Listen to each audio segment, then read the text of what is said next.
Shalom, shalom, peuple de Dieu de toutes parts, que la grâce et la miséricorde de Jésus-Christ, notre Rédempteur, soit sur vous. De partout où vous nous captez, que l'amour, vous êtes les fruits de l'amour de Dieu, vous êtes les fruits de la grâce de Dieu. Car il y a quelqu'un qui s'est livré à la croix pour vous, il y a quelqu'un qui s'est donné en sacrifice. Il y a quelqu'un qui s'est livré à la mort pour que vous soyez vivants.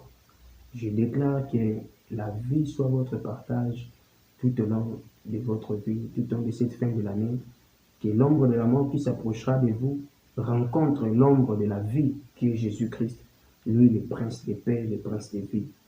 Sans plus tarder, nous abordons une thématique intitulée « Les 4 vents ».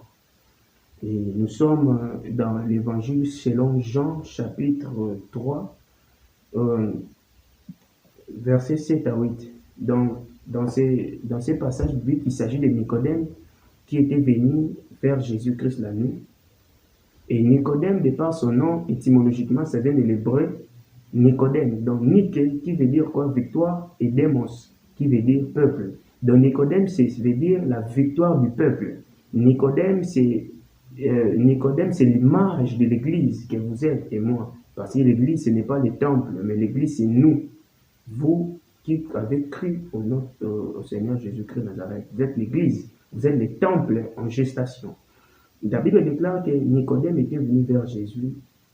Nous avions déjà développé cela sur la rencontre entre deux docteurs. Mais aujourd'hui, nous parlons de vent. Et le Seigneur qui lui dit, Jean chapitre 3, verset 6, « Ce qui est né de la chair est chair, et ce qui est né de l'esprit est esprit. » Bien-aimé, lorsque l'homme, il y a plusieurs naissances.